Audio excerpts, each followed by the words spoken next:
to put that vigour in place. Free breakfast clubs in every primary school, abolishing no-fault eviction, decent home standard, Awab's law, and a plan to make work pay. The political landscape in the United Kingdom has been fraught with significant changes and upheavals in recent years. The latest development has once again thrown the nation into a heated debate. Keir Starmer, the leader of the Labour Party and a key figure in British politics, recently made a highly controversial announcement: no more jobs for foreign citizens in the UK.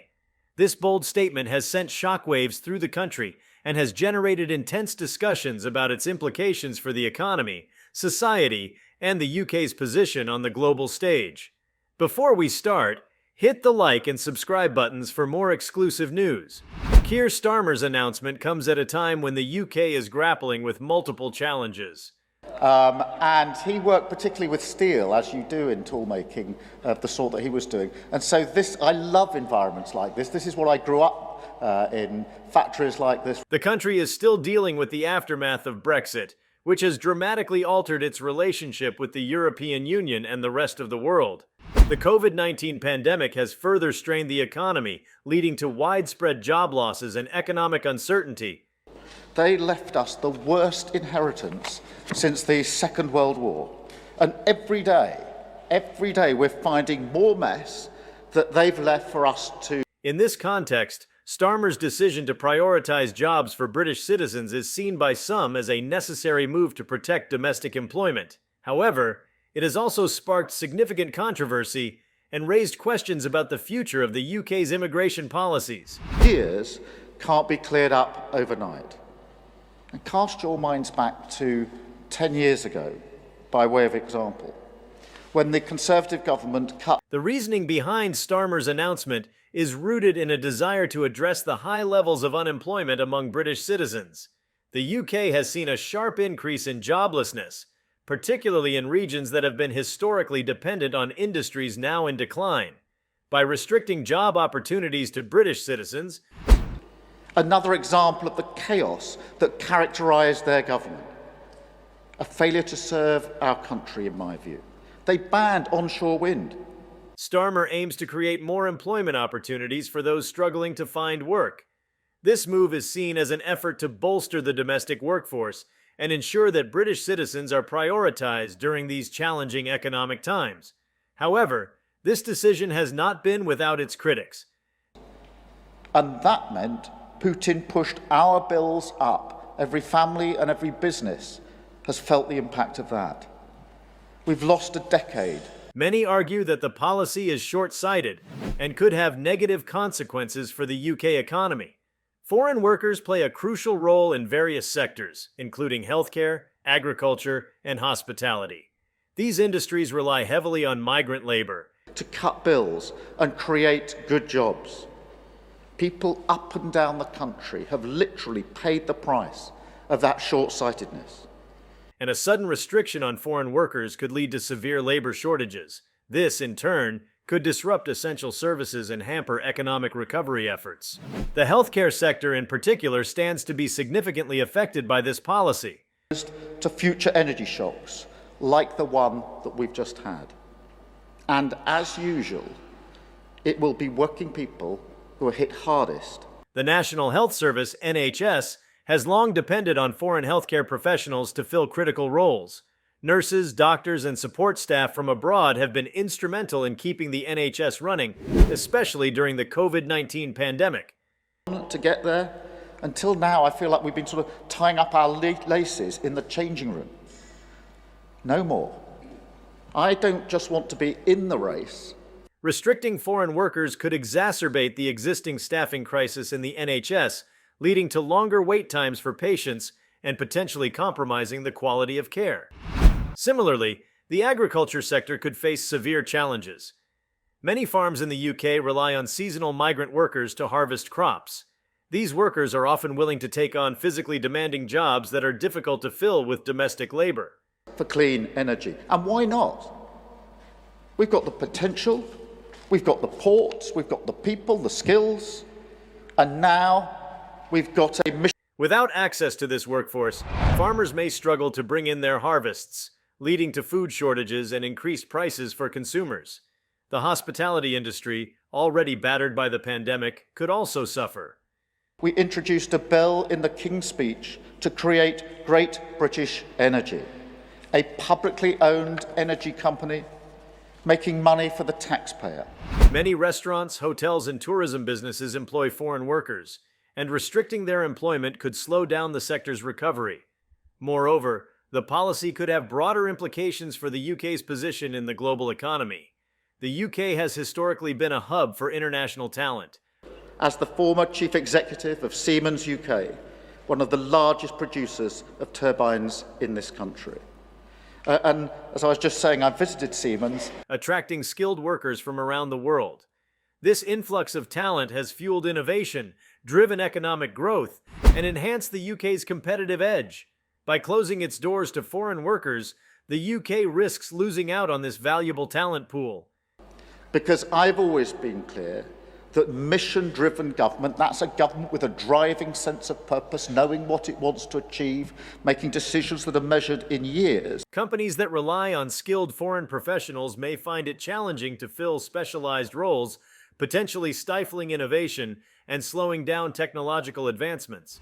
In addition to economic concerns, there are also social and ethical considerations. The policy has been criticized for fostering a climate of xenophobia and exclusion.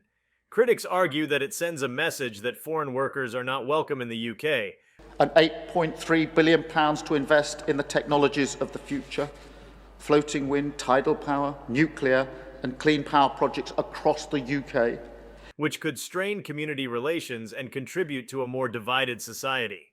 The decision also raises questions about the UK's commitment to diversity and inclusion, values that have been central to the nation's identity. Furthermore, the policy could strain the UK's diplomatic relations with other countries. The UK has long prided itself on being an open and inclusive nation, and crowding in the very best from the private sector.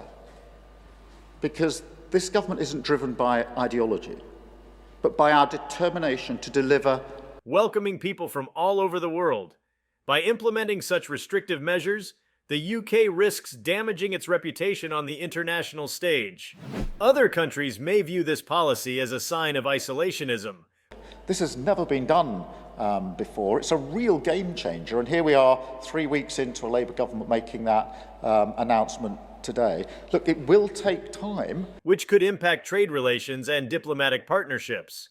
The reaction to Starmer's announcement has been mixed, with strong opinions on both sides of the debate. Supporters argue that the policy is a necessary step to protect British jobs. Tidal wave of public and private investment to drive the low-carbon transition, create good, secure jobs and supply chains across Britain. And prioritize the welfare of UK citizens. They believe that in times of economic hardship, it is crucial to focus on domestic needs and ensure that British workers are given the first opportunity to secure employment. In your pledge to voters that you will lower their bills in the short term?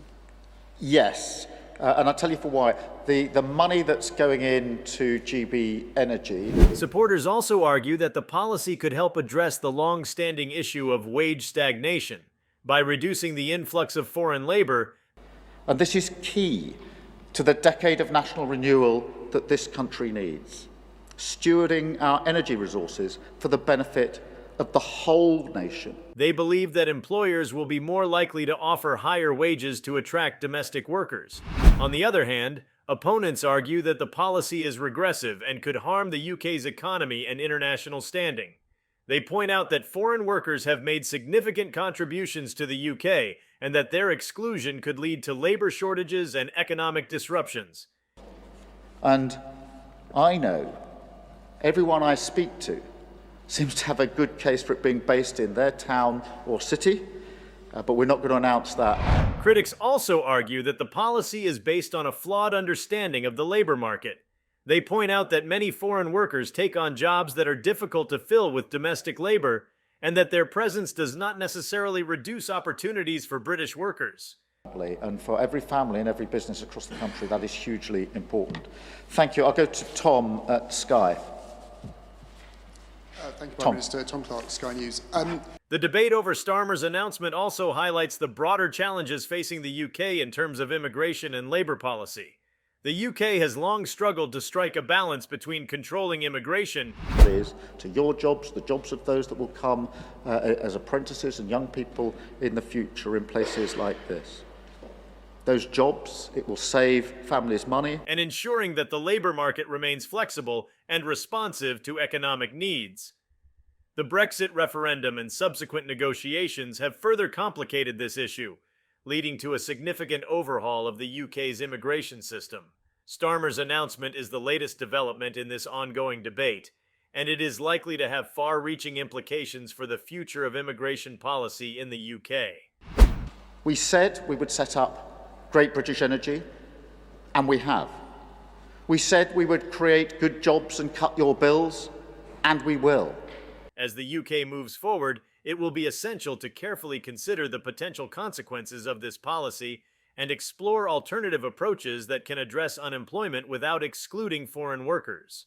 One potential solution could involve implementing targeted programs to support domestic workers, Material advantages, because every family and every business has paid higher bills in energy in recent years because of the inaction of the last 10 years. while still allowing for the recruitment of foreign labor in sectors where it is needed. This could include initiatives to provide training and upskilling opportunities for British workers, helping them to compete for jobs in high-demand industries. Some of you. So we'll get this out the way first, and then we'll have the opportunity to talk. I want to hear your views, your perspective. Anything you want to talk to me and Ed about, please take that opportunity in just a moment. Additionally, the UK could consider implementing more flexible immigration policies that allow for the temporary employment of foreign workers in sectors facing labour shortages. And the second half of Leveson is not among them.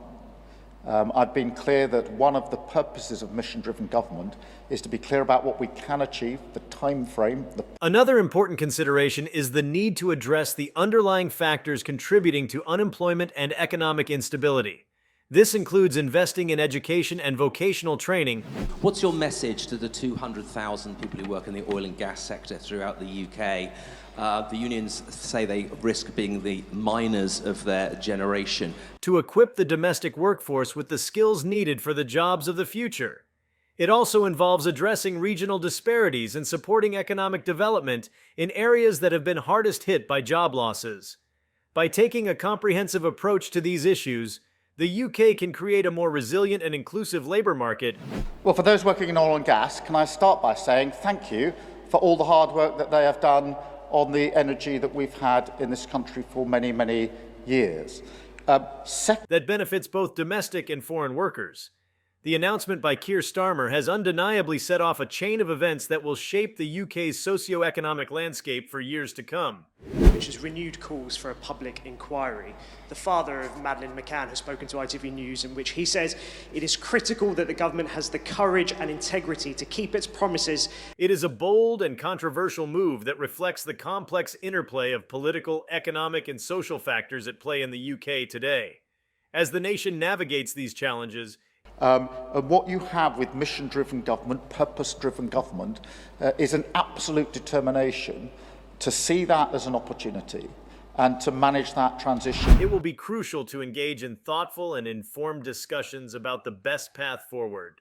By considering the diverse perspectives and potential impacts of this policy, the UK can work towards a more balanced and sustainable approach to employment and immigration. This morning, and the Home Secretary is meeting the Mayor of Manchester to discuss this as we speak now. Thank you. The UK's approach to immigration and employment has always been a reflection of its broader societal values and economic needs. In the past, the country has managed to balance the influx of foreign talent. And the government at the time did not do the forward planning for the next generation of jobs. And there are communities across the country still feeling the effects of that. I'm never going to let that happen. With the needs of its domestic workforce. However, recent years have seen a shift towards more restrictive policies, influenced by the Brexit vote and the growing sentiment among certain segments of the population that immigration needs to be controlled more tightly. Starmer's announcement can be seen as part of this broader trend. Jobs in this country, in the energy sector, is to seize this opportunity and work through it in a fair way. In relation to the footage emerging, responding to the concerns of those who feel that the UK's labour market is under threat from foreign competition. If you liked this video, please give it a like and subscribe to our channel. Also, could you leave your comments below and tell us, do you support the UK's new policy on foreign citizens' employment? We want to hear from you. Thank you for watching, and see you next time.